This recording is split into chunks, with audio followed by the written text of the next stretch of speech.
Hello, everyone. This is Rehan Malik. I'm the CEO and founder of Itqan Leadership Strategia, and we have Maria with us from NeuroFrame.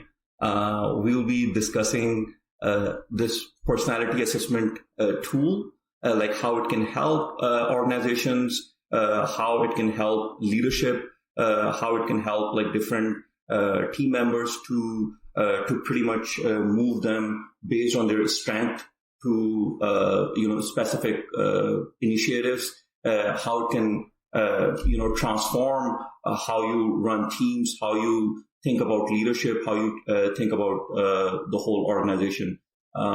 We are recording this session. Definitely, it's a game-based tool, so there will be a little bit of detail which Maria will gonna provide us. And we'll be sharing this to our respective social media for your questions. You can ask me questions, you can ask Maria questions, and based on the details of the questions, we will try to respond via our social media handles. But if it's more complex or more detailed questions, we will, touch base again, and maybe we'll do another session to create more value. So I'll first hand it over to Maria to go through a particular company, the background, and this particular game-based tool which can help leaders, organizations. And then after the presentation is done, we'll have more Q&A and more detailed discussion around that particular presentation. So welcome once again, Maria. Over to you. Rehan, thank you so much for such a nice introduction. Happy to have this session with you and excited about our future partnership.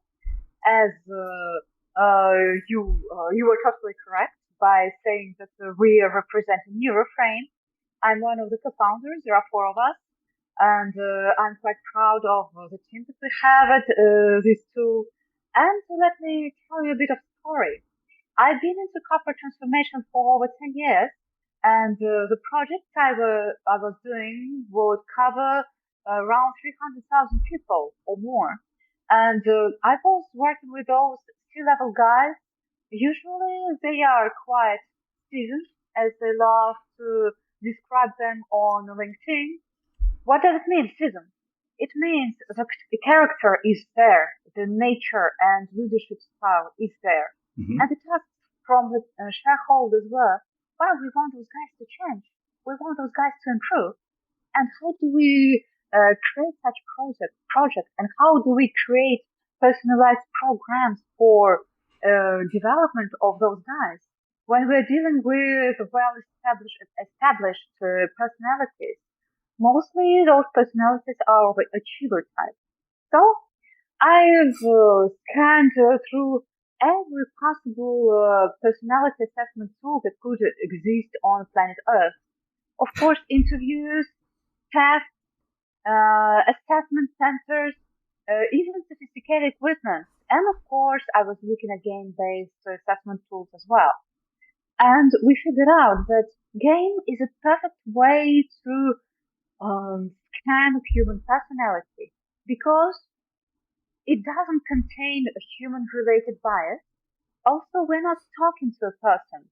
We're not asking a person, are you good or are you bad? We are not looking into any bias, cognitive bias related to self-perception or related to self-deception sometimes. We are looking at the ways people do things because we all know action means way more than words, and we want to look at people's actions if we want to understand these personalities really well. Mm-hmm. So, with the help of the best neuroscientist in the world, he is one of our team. He has over 20 years of experience researching the amazing world of a leader, of how neuroscience of leadership works. Also, we have one of the most successful game developers and also IT developers. So we're quite techy, we're quite nerdish in our approach.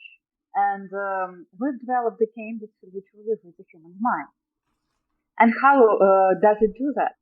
It scans your subconscious behaviors that manifest itself while you're solving multiple tasks in quite intense environments, in a simulation of real life. When you are in the office, different people approach you, they ask different questions.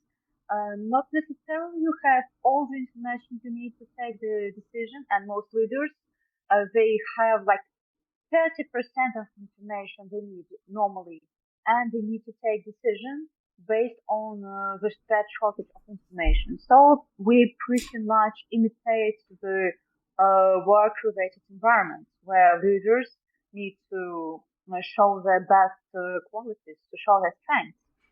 And we review not a temporary emotional state, and we are not looking at self-perception, and we are not looking at interviews. We are looking at actions, and we review stable personality traits. What does it mean? We look at neurogenetics, and there are personality traits that we inherit from our parents that are recorded in our genes. And if you want to be successful, it is better to put your bet on a personality trait that is naturally strong, that is already there in you. If you want to develop your personality, of course, you can work on your weaknesses, and it is always good to work on the weaknesses. But if you want to succeed, and if you wanna run fast, it is better to work on your strengths and rely on your strengths. This is what we help to reveal. Let me share with you my screen. Yep. If you allow, because I want to show you how this thing works. And also, what we provide is numbers.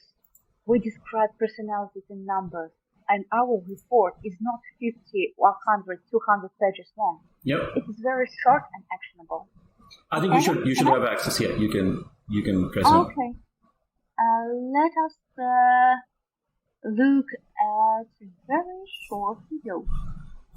Okay, here is how our game looks like. First, we ask a number of questions because we want to have our results comparable. We want to take into account the experience of our player. So those are very short questions that our players need to answer. And after that, after we complete a very short questionnaire, the player will dive into a game that's pretty much tower defense game. That is, there are different kinds of enemies, and you need to stop them from passing from A to point B. So you can use different kinds of weapons. You can use different kinds of methods to stop your enemies. Every enemy has its own requisites, and the game is intentionally built in a little bit, I would say, interesting way. The design of the game is tricky. Yeah. The design of the game is unusual, and with this, we create the environment where we get the authentic reaction. Yeah. So the game is like the way the layout is intentionally simple, right? Like because it looks like really simple because you wanna gather certain information, not like the other distractions. So you kept it really simple, right? Is that the idea from a design perspective of the game? Yeah, that's right, absolutely. Yeah. And with our design, we challenge our players with excessive information, with different types of enemies, with different types of situations. We intentionally create certain, I would say, a little bit stressful conditions, because in this case, we can see the true and authentic part of our player. the authentic and core personality that is going to manifest itself in work.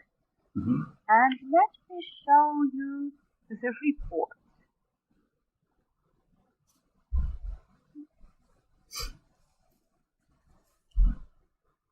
Okay. Here is the structure of report that we provide. By the way, you can see that there is individual number. We don't collect personal data. We provide access as per code that we issue for our players. We don't need to know their name. We don't need to know their email. All the things functions at the level of code, which is very good for privacy issues because we're collecting, I would say, the personality data. Here is the picture that we provide that describes our players. First of all, we assess two verticals of cognitive domain. That is mental efficiency. That is the amount of tasks a player can make, can perform within limited time. Then learning agility. That is, we can actually understand the speed of learning, the speed of adaptation of that personality, which is very useful, especially nowadays when we have different work-related challenges. We have that AI threat that everyone is talking about. So we have to learn new tools with the speed of sound. So when you have high learning agility, of course, it helps. But also please look at 6 personality related traits that we are able to detect and describe in comparable numbers. First of all, it is my favorite openness to new. By the way, a mind of a person that is open to new is very, very different from a mind of a person that doesn't have this quality or has this quality that is not very much evolved. Openness to new allows us to implement innovation, to embrace change. So people with high openness to new, for example, myself, I have very high openness to new. They are great at positions that are about innovation, about finding, developing, implementing new approaches. Then progress monitoring. What is so great about progress monitoring? It is a very important quality that helps us to prevent repeated errors. For example, most of the people that have been in the leadership position came across situations when you explain to a person, okay, you made the error in this very place. Next day you look at the same place, the same error appears.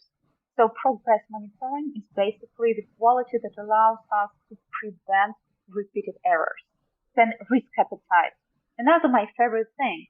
Our industrial clients, and we have a number of clients that are in energy sector, that are in petrochemicals, they appreciate risk appetite vertical highly because probably you don't want highly risky people as a critical part of your infrastructure. Yeah. And risk appetite, it allows us to prevent those risky guys to actually manage critical parts of the infrastructure. And in this case, we will have less accidents on our industrial objects, which is probably the thing we want to have. Then so if somebody has like a really high risk appetite number after taking the game, going through the game is like 30 minutes to an hour, right? Yeah. It's a mobile application, and you normally take from 30 minutes to 60 minutes to finalize the game. So basically, if it's like a pharmaceutical application or gas industry or life, anywhere where the threshold of taking risk is low. So if the risk appetite number is high, you want these people more in the innovative projects, right? Like so that. Our approach is not to limit the opportunity. Our approach is to structure the role. Let's say there is a really bright individual, Mm-hmm. but we figure out the risk appetite is really high. Mm-hmm. We don't need to fire this person, Mm-hmm. but we can add certain instruments Mm-hmm. like automation, like software that would ask this person to do certain things before he leaves his job position Yep. or before he goes home. Probably check these, like helping him with checklists Perfect. or adding Yeah. other people to the team. You can manage this risk because you make this risk manageable. High risk appetite is not a sentence. If you can work with that, you can manage this situation. But it is better to be in the know because normally people that have high risk appetite, they look like normal people. You can't tell by appearance. And if you ask this person, are you risky? This person will probably say, oh, not really. Because in most cases, risky people, they are not that much self-aware because they have a high level of adrenaline or different kind of hormones that provoke this risky behavior. So if a person is not self-aware, probably this person won't be able to judge on certain quality that this person has. Yeah. No, That's makes why sense. sometimes, Makes sometimes we sense. help you with ourselves. It's like it's just like okay, because like in sometimes like we are looking for a certain organization and certain section or certain units of the organization is pretty much into new innovations like new applications. So if we have this report, then it will pretty much tell each and every one. Like whoever is initiating these projects that okay for innovation for new thinking well I mean if the risk appetite and openness is high maybe we want to try some of these skill sets and some of these individuals in that particular project so it gives us a little bit of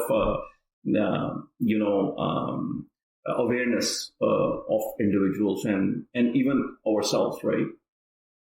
Absolutely, absolutely. And for me, it was eye-opener and game changer when I passed my test myself. Yeah. I figured out I have very high openness to you, but my risk appetite is average. Oh. For me, it is. Cool. For me, cryptocurrency is probably not the best solution because I don't feel this kind of investment instrument. Yep. I don't relate to it. Okay. My type of investment is different. Yeah. shares, it's more traditional. So result focus, which is pretty close to resilience, it is your ability to keep an eye on your results, on what you want to do. And if a person has high level of result focus, let's say something happens in his or her life, for example, divorce or a certain type of trauma related to, I would say, some personal situation or work-related situation. If result focus is high, this person will still persist. Yes, the pain is there, the emotions are there, but the person keeps doing what needs to be done. Awesome. If result focus is low, it means certain trauma will literally break this person down. And I can tell by my personal experience, when certain things happened in my home country, let's say special operation, the people that I used to put the highest bet on, I thought, wow, those guys will figure it out. They were broken. They could not move on just because they did not expect this type of circumstance. But the people that were in normal life showing like average characteristics, not that bright, not that, I would say, interested in conversation, they were able to keep doing what they were supposed to do, regardless of the circumstance, because of high resilience. Then agreeableness. Agreeableness is actually your desire to work with people and your ability to work in a team. and your internal motivation to make others feel good. They say a good leader is the one that makes you feel better after you meet that leader. So agreeableness is actually your desire to make others feel good, comfortable, happy. Also, by the way, comes with your genes is you can develop it a little bit. You can improve your pitch, but you can't have this quality develop it from scratch. It is inbuilt. You are wired to be agreeable. And then conscientiousness, your ability to actually act on your words, to commit and to meet expectations, and also to take care of yourself.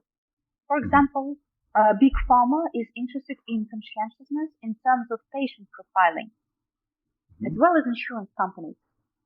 They want to work with people that have high level of conscientiousness because normally those people would follow doctor's advice and they would be able to, I would say, engage in preventive medicine, take care of themselves, eat healthily, be active, and maintain themselves in good shape. They are just better profile of patients. Good. And yes, they are good to invest in terms of healthcare, in terms of insurance. And you can provide them discounts, for example, if you're an insurance company, because you want to have more of those people. They are not troublemakers. So this picture is pretty much self-explanatory, and it is pretty much everything you want to know if you want to predict the behavior of the person in the long term, in the long run. Because here we assess the stable personality characteristics and also crucial elements of your cognitive domain. And those traits, they are reliable because they are stable. And we are able to detect those personality traits not through asking, but through behaviors. The amount of information we collect during our game is equal to 5 to 10 years of living with this person in the same room. That's why I'm talking also to dating websites, because they are interested to integrate our game. Oh, wow. Which is quite cool. Yeah, because you really want to know your partner. You really want to know love language of the partner. And what we have in this picture is the love language of the person. For example, a person with high agreeableness will appreciate work with the people. If you promote this person and you provide a separate office as elements of style and prestige, the person that is highly agreeable will probably suffer in that office. And for example, with people that have high level of conscientiousness, you don't want to micromanage. If you micromanage those people, you will cut their performance. And if you want them to flourish, just give them tasks and leave them alone. And if we look at this picture, we can't say that there is such thing as perfect profile. Yeah. Because every profile is different. Every profile is unique.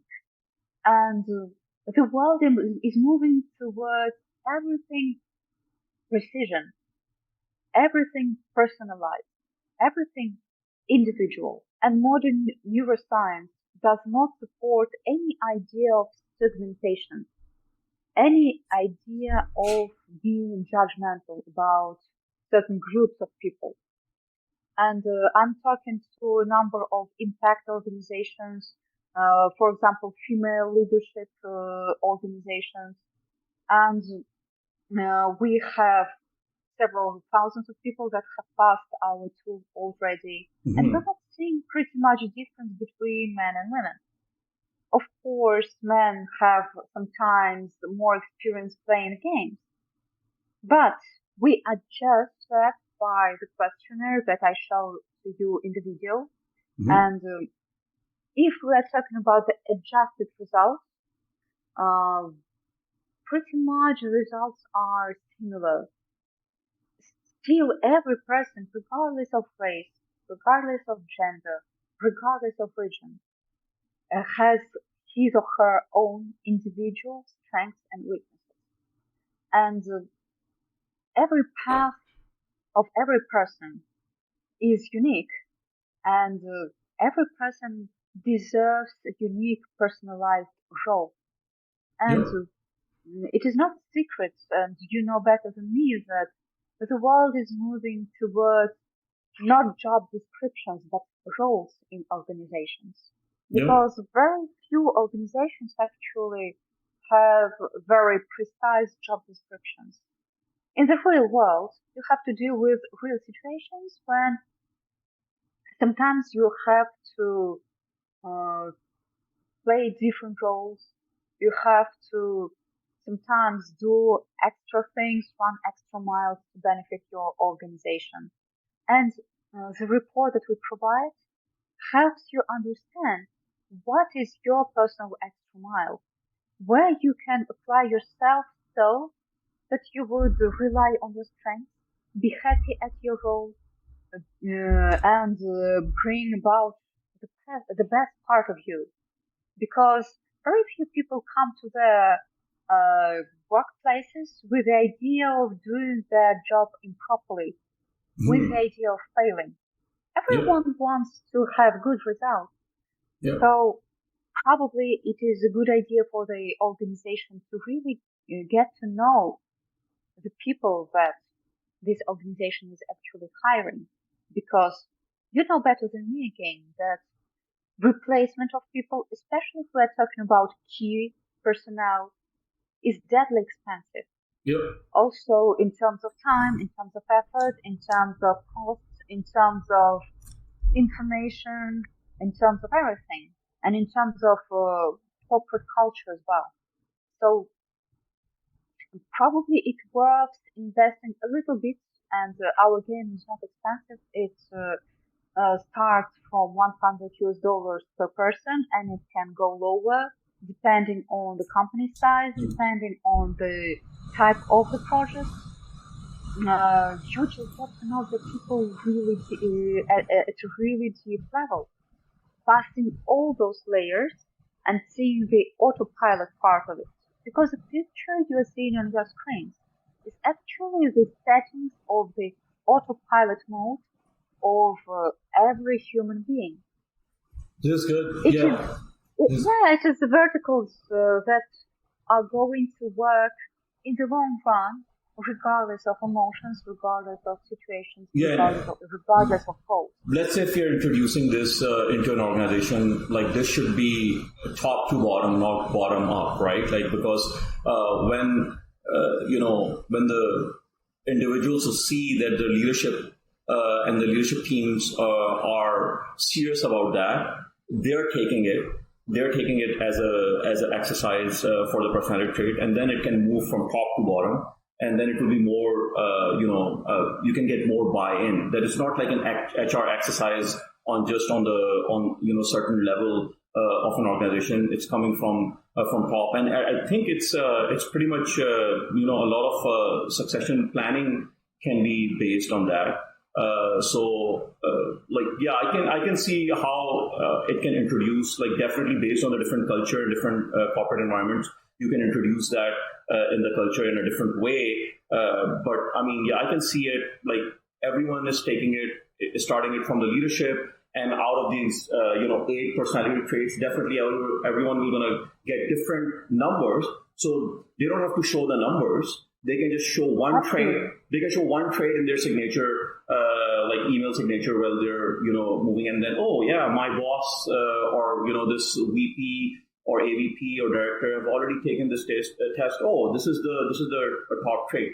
So it's not like judging it with all the things, but at least you have like one trait which is like a pretty solid trait for a person, and everybody knows with the interaction. Yeah, that's the trait which is at the top of this particular individual.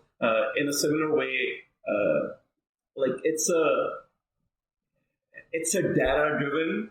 So if a culture is already some unconscious bias, they have to be look for that. They cannot just have their unconscious inbuilt bias and then just try to map this numbers and tools with it. Otherwise, they have to dive deep to understand it better, right?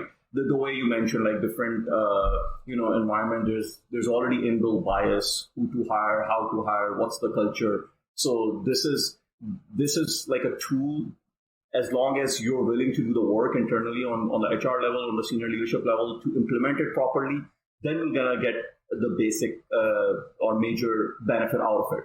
If you operate it on your certain unconscious bias, then you will run into challenges, because you can interpret as I mentioned, you feel like there's like a really famous economist who said, if you torture the data long enough, it will admit to anything. So I think it's Ronald Coase. That's he's a really famous economist, Nobel Prize winner, 1991. So yeah, the data is there, but if you're torturing it based on your inbuilt or already established bias, then yeah, you will be going into a wrong direction. So you don't have to torture the data. Use the data. Check some of the biases which is built in, and then go from there. And you're right. Like from a hiring perspective, it's a challenge. Like I've said in the C-suite leadership team members, and it's frustrating. Like the way they're opening up like all these job details, but they're not getting the talents. But the talents are out there.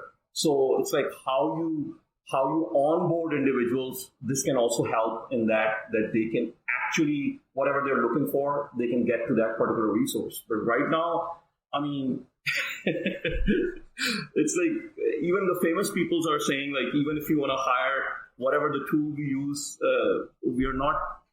It's a challenge to attract right talent for their industry. So it's multiple decades. It's like that, uploading the resume, then going there and then edit based on certain tools, added those particular texts in that particular tool. Come on, like this is 2024. No one who's like really skilled who's gonna deal with this that level of painful steps just to get their resume in. So, but this is the reality right now. Like some of the hiring process is pretty streamlined, but a lot of it is still really, really challenging, and both sides, right? Like the people who are applying and the people who are collecting the information. So yeah, this is great. Yeah, absolutely. And you're getting it totally right. And also our assessment is a fun game. It is immersive. It is engaging, and also it is attractive for Generation Z. It is not about passing 5 hours or spending several days in assessment center. And what you can probably see on your screen, it is our cases, and we're pretty much working well at the hiring stage, as you mentioned, when you are finding the right candidate and the perfect profile to match the role and to match your corporate culture. And our tool is going to save you a lot of time at that level. Also, we can be workable and actionable and useful at any stage of from hire to retire cycle of the employee in the organization. And on your left, you can see the project we made for Big Bang. There was 30 people locked in the room. They passed the game, and we created the profile of the team as a general.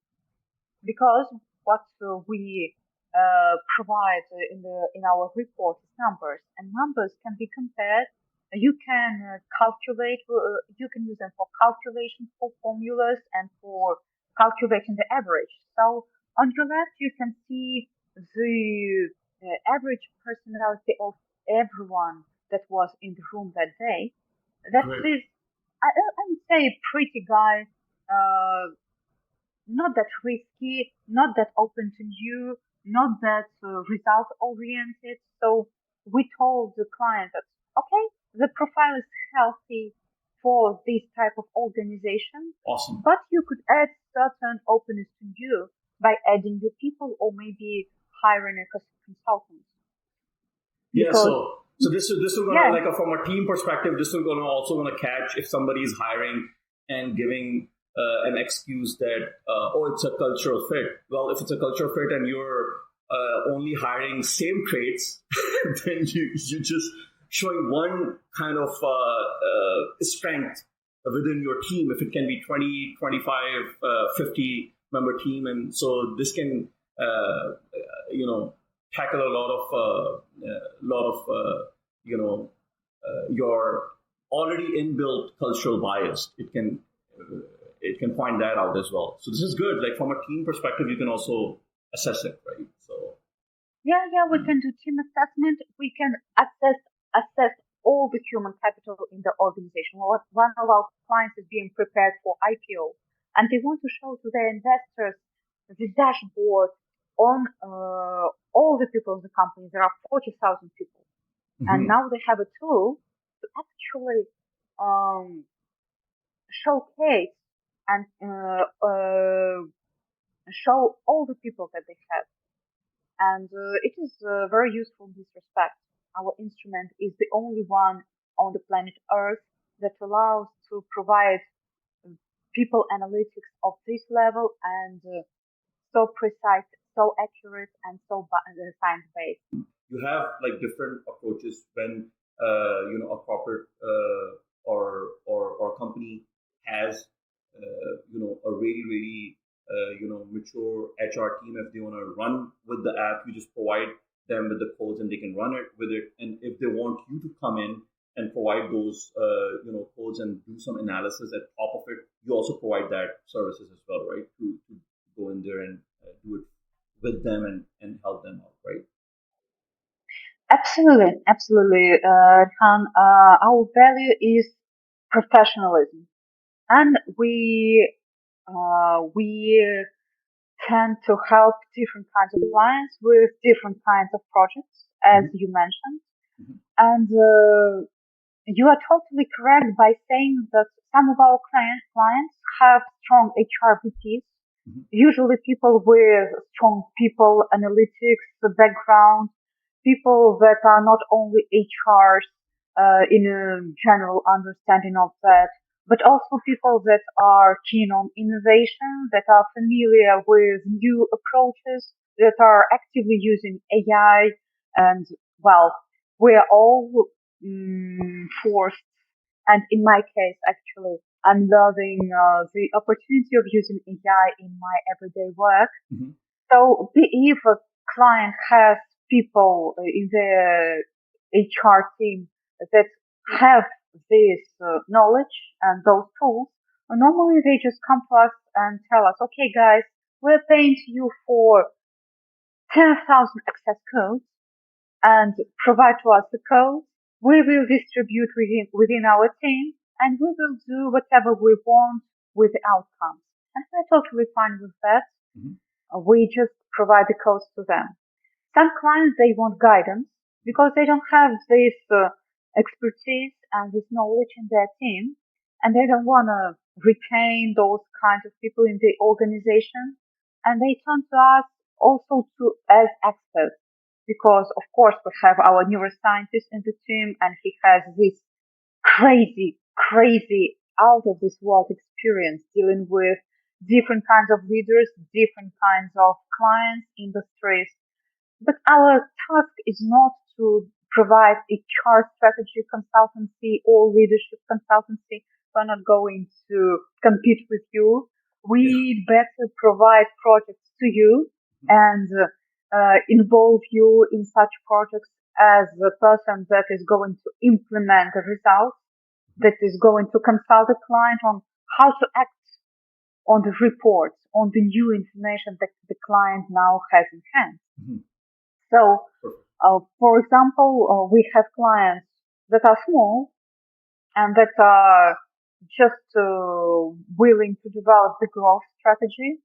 So we provide access codes and we invite the strategy or leadership consultants to work with this client and to implement the strategy and to build the strategy over the results we provide.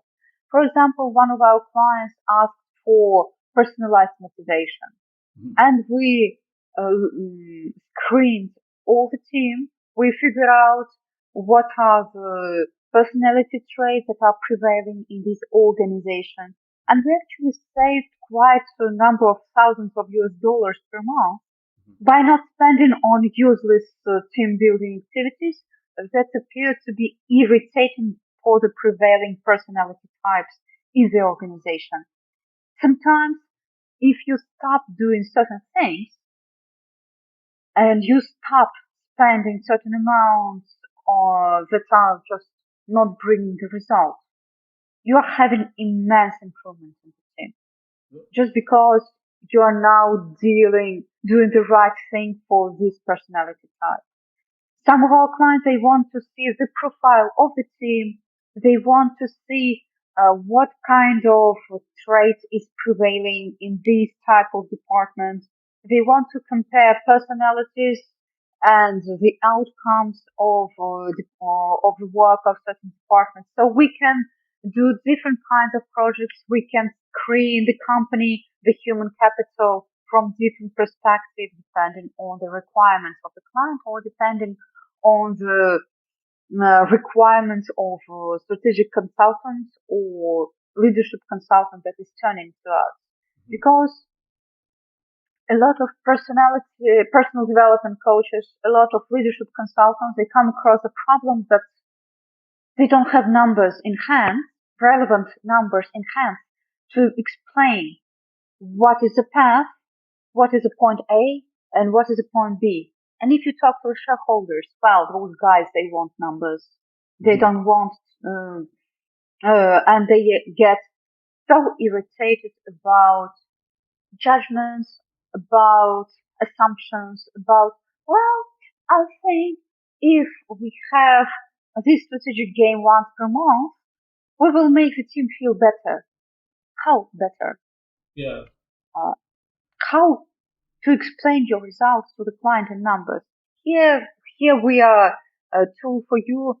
Let's imagine you're a doctor and you want to run blood tests on the client. So we are the blood test and you are the doctor that is going to issue the prescription and develop a treatment plan. Yeah, I'm pretty much like personally engaged in different transformation in different industry as well, from higher education to pharmaceutical industries in my previous work as like doing it, and now as a business owner, like you're dealing with these kind of transformations and mergers. So even within the same company, let's say from a strategy execution perspective, or from a company, a corporate strategy execution perspective, if you're, let's say, merging like two units and you have resources in those two units, so it's not like just like set assumptions which you make and then move the resources from one unit to another. If you run these tools, if you do a little bit of groundwork, then you know how to merge and how to transition those individuals into different units and into different other initiatives, and where they will shine and where their strengths are. So I think it's, even from a merger perspective, from a long-term, as you said, as is to be situation, when you're creating it, definitely you're moving in a transformation. You're moving a lot of things around on a corporate level. And a lot of time it's you're moving from a set culture to an improved culture. Everyone want the maturity of the culture to go up, whatever the scale they're imagining. 1, 2, 2.5, 3. So in the future state, how are you gonna do that? Like if you have certain definitely cautious individuals, but also certain tools which can help and guide them to move these resources to a certain way and give them some pointers, right? We're not saying blindly trust, but we're saying like take that number and then check your culture how you can implement it. You have to do a lot of work. It's not going to be automatic. Like a lot of my engagement is just like the services I provide, definitely services you provide. It seems once we come and we provide the service, it's like a diet, right? Like you have to do it continuously to see the difference, right? Or the exercise, right? And even when we are gone after providing our expertise, the people internally have to take it on and run with it and keep executing, because it's not like a 6 hour or 6 week thing. It's like 6 weeks, 6 months, 12 months, 2.5 year, 5 year. That's how we're moving an organization from a strategic perspective. And same goes with the individual. Like if you're hiring and if an individual, wherever they're in the org chart, you want to build like a growth plan for them. So if you're merging one unit to another, all of a sudden, whatever the growth plan they have, you have to reanalyze and reassess it and say, okay, now we have to redo it, everything. This is the strategy. This is where we're going. How are we going to execute it? That's how we're going to retain the individuals or all the people. Like it doesn't matter where in the org chart. It can be a VP, it can be executive director, it can be AVP, it can be managers. They're all looking for growth and all looking for how they're building and providing towards in a positive way towards the vision of this particular company. So if you're changing the positioning and the strategy and visioning of the company, and you're merging and moving the people and merging the units, you have to redefine the growth path if you want your individual. Because it's a lot of time when the mergers are happening, when transformation are happening, people are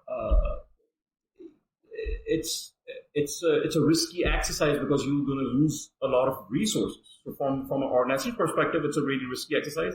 And from an individual perspective, it's a risky exercise because they don't know where they're going to align their particular resource, their particular skill sets. So these things, like this mindset and these tools can play like immensely in aligning all these things and thinking in a more strategic and logical way. And everybody, it's transparent. So if it's happening from the top, nobody can complain that, oh, well, this is just a exercise on certain level. No, not everybody's doing it. If it's coming from top to bottom, then it seems the organization is serious about it, right? So that's why whatever you have to introduce, you have to go from top to bottom. Bottom up doesn't work because the leaders have to lead first to show they're serious about it. Then everyone will going to adopt. The other question I want to touch, I know organization might have concerns about the data and everything. You did mention, but I want you to touch a little bit more on it, that you're not collecting any data. You're working with bigger organizations. You're just providing the code. You're not collecting, everything is with them. And even internally with their HR group, they have numbers and names, so they can work individually, but they're not showing any data. So you're not collecting any data. If somebody has concerns that you'll have data or your company have data or how the data will be managed, it's locally, they are managing it, right? Like once you give them the code, how that works, if you talk about it a little bit. Yes. One of our advantages is we do not need and we do not want to collect any personal data. We can operate only at the level of the code. What we provide to our existing clients, one of them is preparing for IPO, and they want to create a very clean picture of all the people that are in the organization. There are around 40,000 people working for that organization. So we are providing just the numbers, access codes, and HRs are distributing those codes internally. And what we provide to us, if they want us to run certain aggregated analytics, or they want us to run any calculations, they can provide to us the links between access codes and, for example, positions in the organization or regions or certain other parameters relating to this group if they want us to do advanced works, not only reports, but aggregated things, aggregated analysis. But in a regular situation, we don't need and we don't want to have that information. One of our ideas and our values is you don't need to know too much personal facts about your employees. As the employer, you are only interested in performance, in the results, and in match between the role and personality.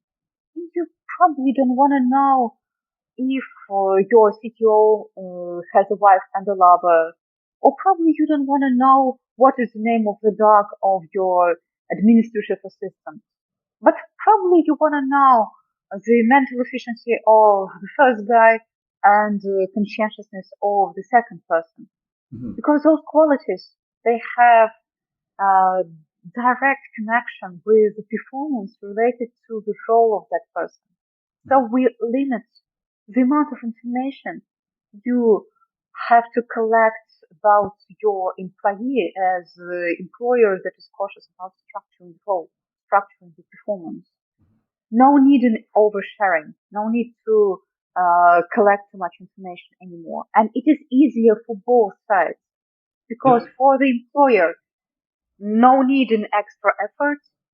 You will have everything you need in hand to predict the behavior of the person at his or her role, his or her position. And as an employee, you won't need to provide extra information on yourself, on your personal stuff, whatever. Everything you need is to play the game 30 to 60 minutes. And you will enable your employer to actually structure the role for you. And as you mentioned M&A, thank you for doing that because one of our target clients, one of our elements of our target audience is M&A cases. For example, you're buying a company and the company is big and you want to know who is going to leave and who is going to stay. And you're running due diligence, right? Yep. You are evaluating the key assets of the organization. But what is the most important asset that actually is the core of everything? Is the people. You can have all the money in the world. You can have instruments. You can have whatever opportunity. But if you don't have the right people, you will fail. So probably your people are your key asset. But what do we do to really get to know our people? We talk to them, we have interviews, whatever, but as we mentioned before, all those instruments, they are about human-related error. They are about bias. The source of information is just not right. And our game allows to read subconscious core level of the personality. Perfect. So this is what we do. Perfect. No, this is really good, Maria. This is good. What is your favorite area where you can help with your expertise, with your experience? I think from a C-suite perspective, that's the key. Like from a leadership perspective, because I mean, I really believe that in any organization, everything rises and falls on leadership, right? As is a really famous quote on that. So I really believe that. So I think if we are talking about these analysis, personality analysis, it should be first adopted by the C-suites and then, take it on for succession planning so that everybody knows that it's not like a guessing game going on. There's like certain tools available and people are seriously thinking even at the senior level, and that seriousness will, transition from top to bottom. Most of the time, like the idea is to introduce it and move it from bottom up. So I don't think that works because people don't take it seriously and just look at it as a HR exercise without any long term impact or seriousness on this particular. So yeah, my input would be more from a C-suite perspective, that how they can adopt this particular tool, how they think it through. Are they really thinking along those lines? Because there's like, you can build people internally for different senior leadership roles, or you can just have them working in a role and just keep on going outside for new hires for these senior roles. Like, and nothing wrong about it if you don't have the skill set, but the point is like, why there's no growth plan, like, 3 year, 4 year, 5 year, of a person who's moving from a lead role to manager to director to executive director to AVP, VP, up. Like, once, if it's all planned, uh, then it's a more mature transition, and then these tools, when we are introducing it, everyone is we're going to take them seriously, and then, okay, we're and on a deep level, we are thinking it through. We're not just individuals. When we need, we just go and hire, and then when the company's doing good, we hire a bunch of people, and when there's like issues, revenue issues, start firing people. Like, because these kind of cycles which we see, right? Like, it's not specific to any industry or company. That's a pattern, right? Because it's a short term vision, and then I don't think it's a vision on the HR level, or it's driven from the top. It's like quarterly or 6 month. So if we can broad that vision, and think, not only on a quarterly level or 6 month or a year level, like more of a 2.5 year, 5 year, 10 year level, then any company will going to attract more serious talent, more mature talent, which have a can see seriously that, okay, uh, people are not leaving this company. What's going on? Oh well, once they hire, they are planning about their path for growth, like for their personal growth, for their professional growth. So that kind of change the thought process. So yeah, I'm kind of, when I discuss with you, when I see this tool and this particular application, the game based, like, I'm thinking more towards how to convince the C-suites, because yeah, it's really common to take any tool and run it as an HR exercise, and there's no buy-in, and then you have traction for 6 months, 7 months, but never get adopted with a longer vision or with a broader vision. So, Yeah, I understand you. In our case, from what I see from our clients, in most cases, C-suite is driven by curiosity mhm, and ability to grow faster. And also, they want to understand their teams. They want to understand their people mhm, because their task is to manage the people. And with our tool, they can turn themselves into gold diggers. I mean, finding new sources of energy within the existing teams. For example, one of our leaders just discovered that in his department there is a person with extreme mental efficiency. mhm, It is a very silent guy, and he will never tell because people with elevated mental efficiency in most cases are very humble, and unless you ask very smart questions, you won't be able to figure it out. And we have to figure this quality out, mhm, this personality out, and the leader started to involve a person in more complicated projects. And that person started bringing amazing value to the company, mhm, to the team, and the efficiency just soared mhm, without any extra cost. mhm, Just with the tool of personality assessment, we were able to increase efficiency in the department in an amazing way. By the way, recently I read an article from one of opinion leaders in HR, and that person was saying the term leadership branding. which is different from HR brand, which is different from brand for the product. There is also leadership brand. Seems like everything blah blah blah brand now works for the organizations. But it is true. If you look at different kinds of organizations, at your clients, the leaders, in many cases, they are quite similar in behavior. They have certain taste, certain personality.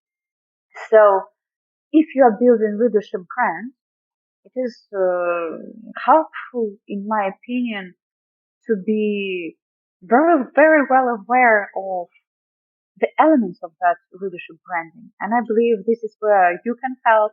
Definitely. And we can be your instrument to discover what is the personality of the leader. Yeah, all the things which we discussed is pretty much intentional, right? You're intentionally putting it, carefully thinking about it. So any business, any C-suite who are running that, there is like one thing which is operational effectiveness, which every company is doing, right? Like you have to be operationally effective, which you have to think it through again, and this tool will help. But then the other piece is strategic positioning.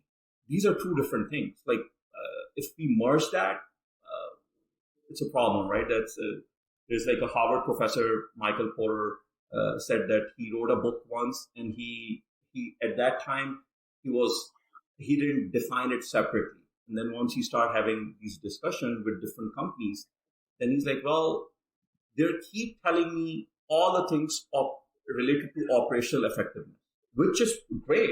You have to be operationally effective.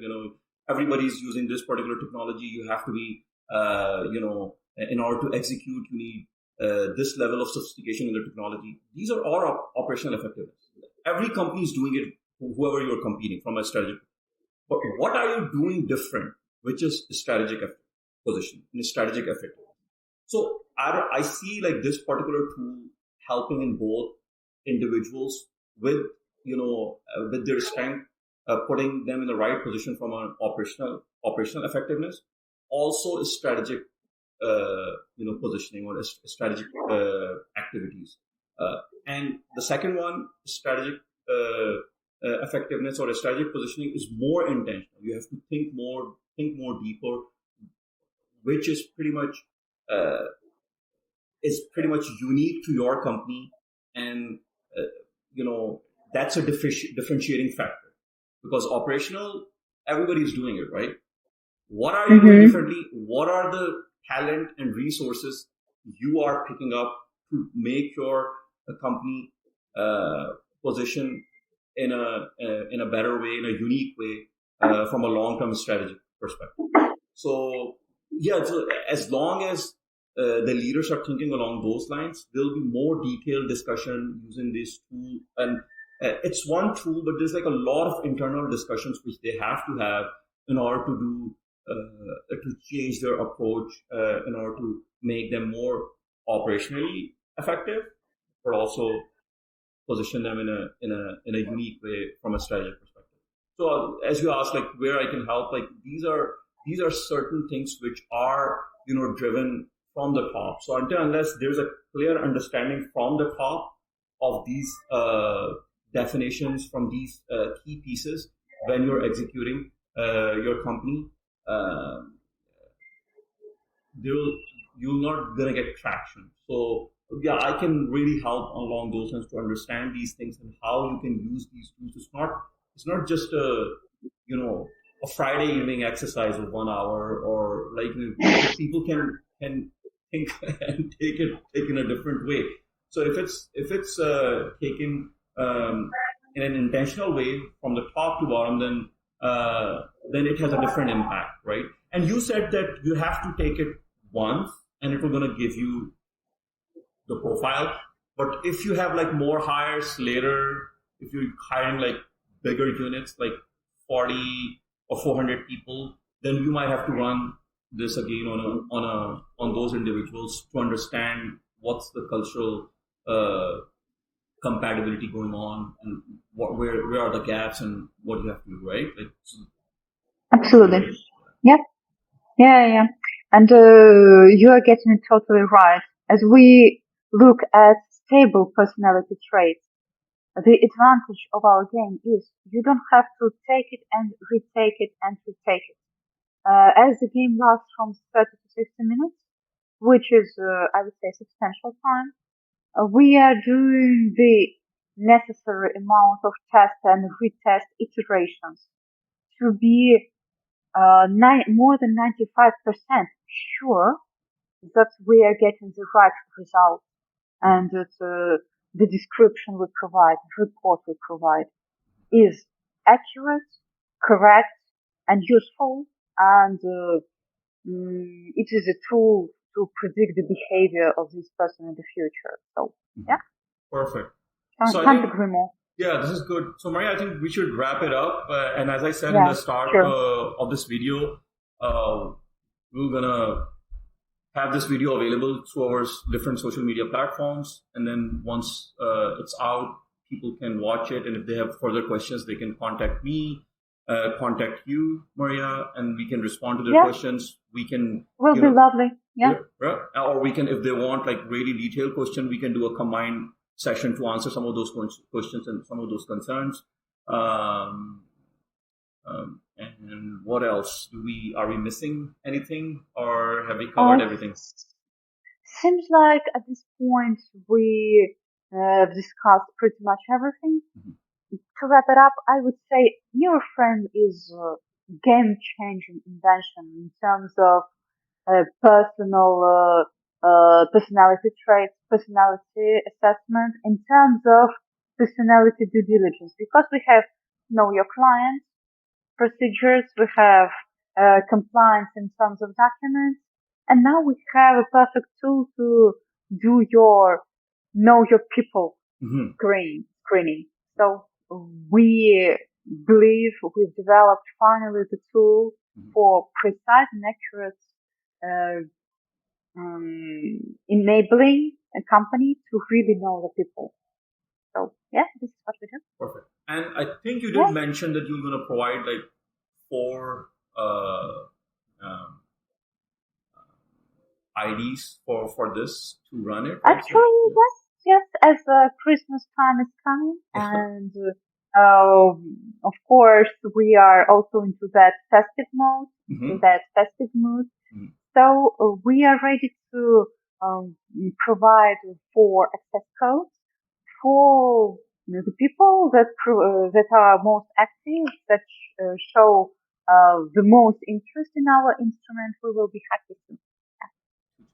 Okay, perfect. I'll like if you have any sign-up sheet, let me know. I'll put it in there if they put the name, so that you have their name, and then you can send it to them. Yeah. Those experts. And sure. Yeah, I'll run your codes with some of my team members, and I'll see what's the trait spectrum comes out overall. So this is pretty exciting. So thank you once again for your time. I hope it's valuable. You enjoy the time, and I hope it's valuable for everyone, whoever is listening. Yeah. It was my pleasure, and lovely talking to you, and can't wait for our projects together. Perfect. Yeah. Thank you, Maria.